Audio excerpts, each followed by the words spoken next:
अगर बेसिक से समझते हैं तब कॉन्सेप्ट क्लियर होता है। तो पहली चीज़ तो यही होती है कि साधारण ब्याज क्या है। मैंने इसको सिंपल इंटरेस्ट ही क्यों बोला, चक्रवृद्धि ब्याज क्यों नहीं बोला। ये होता है कि साधारण ब्याज की विशेषता होती है, यदि आपका 1 साल का ब्याज 2,000 रुपये है तो 2 साल का ब्याज 4,000 होगा, 3 साल का 6,000 होगा, 8 साल का 8,000 होगा। तो सॉरी, डबल हो जाएगा ना। 1 साल का 2,000, 2 साल का 4,000, 3 साल का 6,000, 4 साल का 8,000। ठीक है, ऐसे हो जाएगा। मतलब क्रम रूप से बढ़ेगा और समांतर तरीके से बढ़ेगा।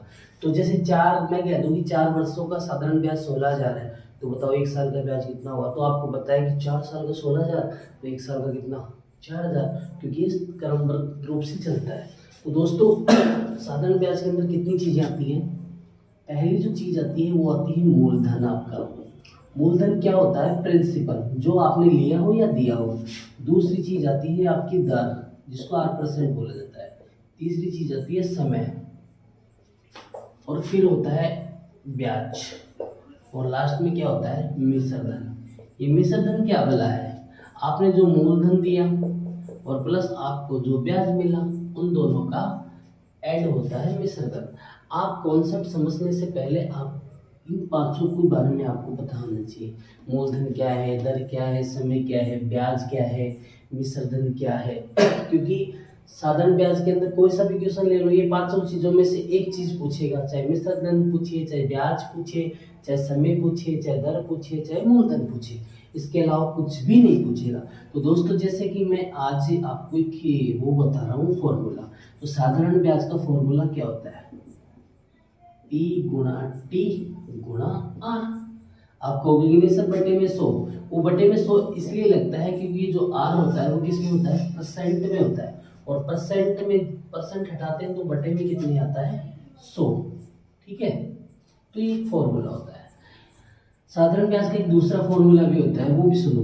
वो अपन बनाते हैं, कैसे बनाते हैं, जैसे आपका मूलधन आपने किसी को 100 रुपये उधार दिए, आपको समय नहीं पता T वर्ष के लिए, आपने दर नहीं पता 8%, और अब आपको क्या चाहिए, SI का मतलब सिंपल इंटरेस्ट। तो फॉर्मूले में रख दो, P का मतलब कितना है 100 गुणा T का मतलब क्या है T, R का मतलब क्या है R बटे 100, 100 से 100 कैंसिल किया, तो आपका SI क्या आया मेरे भाई, T गुणा R।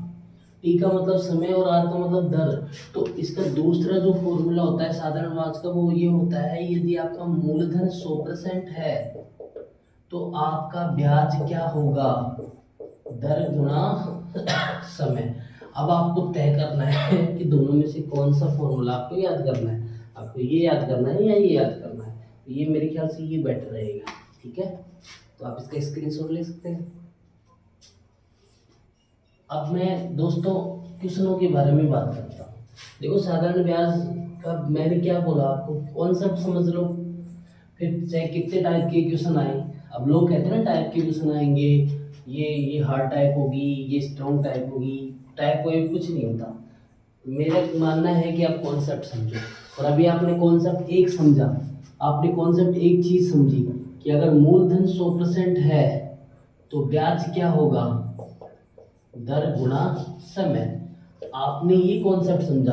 अब चाहे साधारण ब्याज का कैसा भी क्वेश्चन आ जाए हम इस चीज से, इस मेथड से हल कर देंगे, कैसा भी क्वेश्चन आ जाए साधारण ब्याज का। ठीक है, जैसे कि आज अपन एग्जांपल लेते हैं। फिर एग्जांपल फर्स्ट क्वेश्चन, आपने किसी व्यक्ति को 5,000 रुपये उधार दिए, आपने उसको 2 वर्ष के लिए दिए, आपने दर थी वो थी 5%।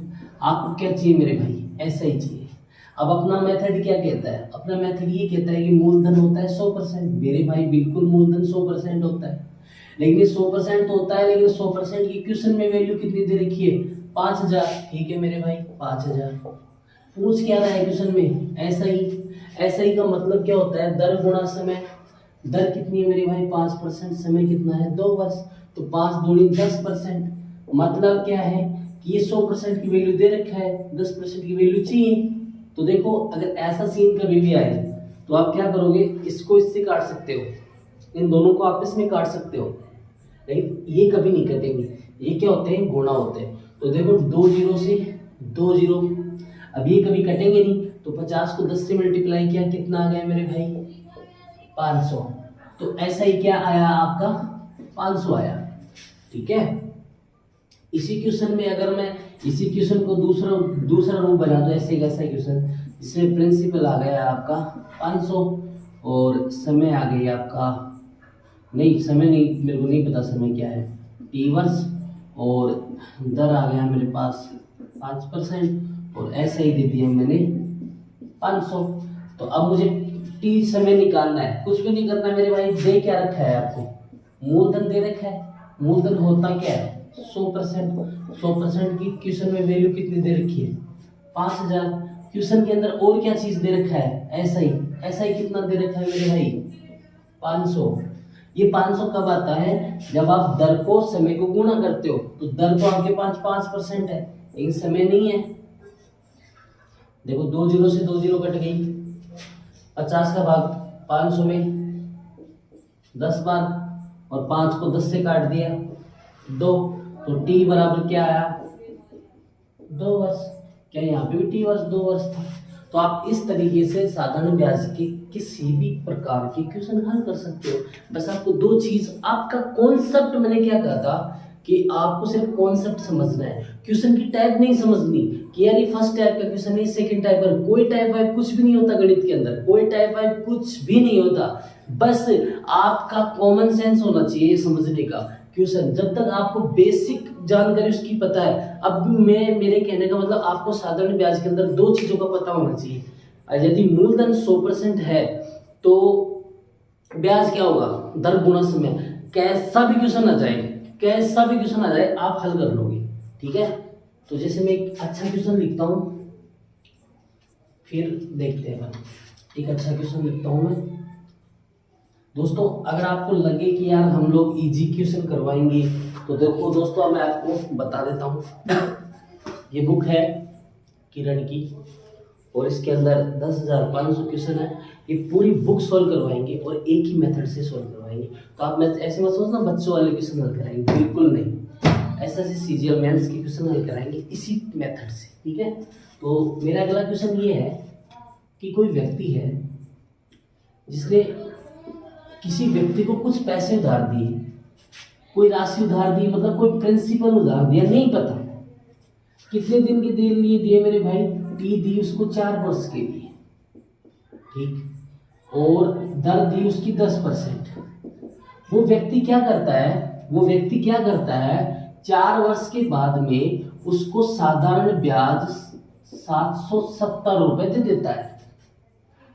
क्या क्वेश्चन समझो, कोई व्यक्ति है जो किसी व्यक्ति को कुछ धनराशि 4 वर्ष के लिए 10% वार्षिक ब्याज की दर से उधार दे देता है।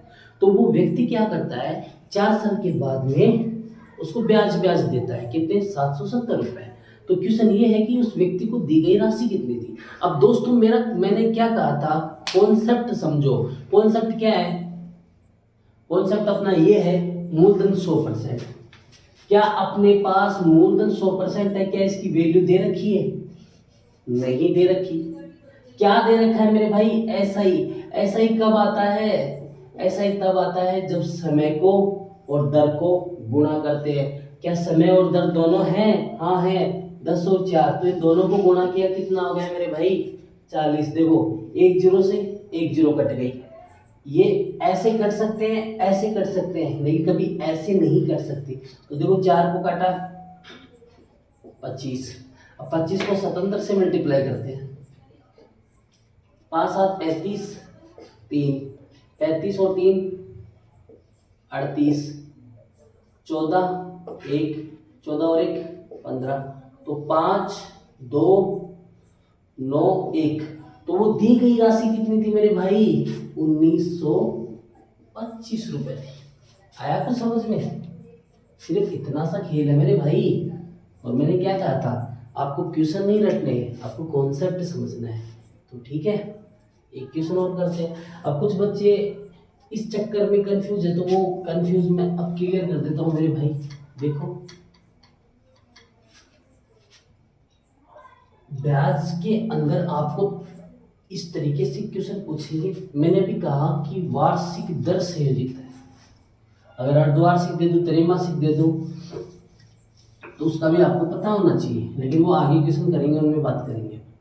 अभी आपने किसी व्यक्ति को कुछ धन उधार दिया, मुझे नहीं पता कि वो धन कितना था, ठीक है, लेकिन मुझे इतना पता है कि उस व्यक्ति ने आपको 2 वर्ष के लिए उधार दी थी राशि, ठीक है। मुझे ये भी पता है कि जो राशि थी वो 5% की दर से थी, लेकिन अब मेरा क्वेश्चन ये है कि वो उस व्यक्ति ने आपको टोटल पैसे दिए।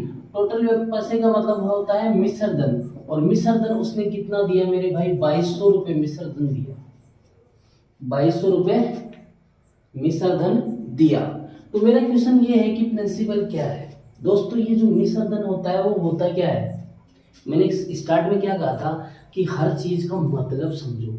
मिश्र धन क्या होता है? मूलधन प्लस ब्याज। मूलधन अपने कॉन्सेप्ट से क्या है? 100%, और ब्याज अपने कॉन्सेप्ट से क्या है? दर गुणा समय। तो बेटा ब्याज क्या आएगा? दर गुणा समय मतलब 10%, और मूलधन क्या है? 100%। तो मिश्र धन क्या होगा? मूलधन प्लस ब्याज। तो मिश्र धन होता है मूलधन प्लस ब्याज। दोस्तों हमारे कॉन्सेप्ट से मूलधन कितना होता है? 100%, और ब्याज कितना हो गया? 10। तो मिश्र धन हमारे कॉन्सेप्ट से कितना हो गया? 110, और इस 110 की वैल्यू क्वेश्चन में कितनी दे रखी है मेरे भाई? 2200। पूछा क्या है? मूलधन, और मूलधन क्या होता है? 100%। इसकी वैल्यू पूछ रहा है, तो देखो 110 का भाग 220 में दिया 2 बार, और 20 को 100 से मल्टीप्लाई किया, कितना राशि उधार दी थी मेरे भाई? 2000 उधार दी गई राशि थी, ठीक है।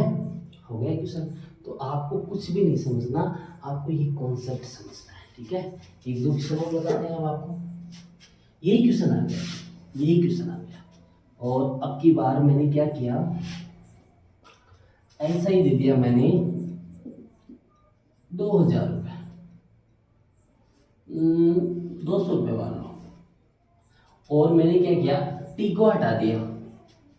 अब मैं आपसे पूछ रहा हूं कि टी क्या था? टी का मान बताओ। तो दोस्तों अपना तरीका क्या है? क्या दे रखा है आपको? मूलधन। मूलधन क्या होता है?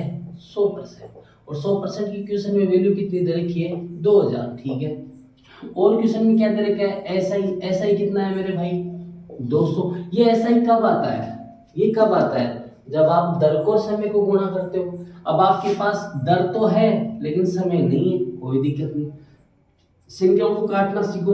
2 जीरो से 2 जीरो कट गई, 1 जीरो से 1 जीरो कट गया, 2 से 20 कट गया 10, और 10 से 5 कट गया 2, और कुछ भी नहीं बच रहा है, तो t इज इक्वल टू 2 वर्ष। यही तो क्वेश्चन में है, ठीक है। तो दोस्तों मैंने इस टाइप से आपके मिश्र धन भी हटा दिए, मूलधन सब कुछ ज्ञात कर लिया। अब इसके जो दूसरे क्वेश्चन आते हैं वो गुणात्मक वाले आते हैं, वो मैं आपको नेक्स्ट वीडियो में बताऊंगा। तो आज के लिए इतना ही। उम्मीद करता हूँ आपको ये तरीका पसंद आया होगा। तो मेरा तो कहना यही है कि आप कॉन्सेप्ट समझिए। और दोस्तों साथ ही एक और अनुरोध है, देश के अंदर कोरोना बहुत ज़्यादा फैल रहा है। इस टाइम पे कोरोना की जो सेकेंड लेयर होती है उसके अंदर ऑक्सीजन का स्तर क्या होता है? डाउन होता जा रहा है। तो ऑक्सीजन जिस बंदे का डाउन होता जाएगा ना, उसका इलाज असंभव है। तो आप अपने घर पर रहो, सुरक्षित रहो, मैं आपसे यही विनती करता हूँ। जय हिंद, जय भारत, जय जवान, जय किसान।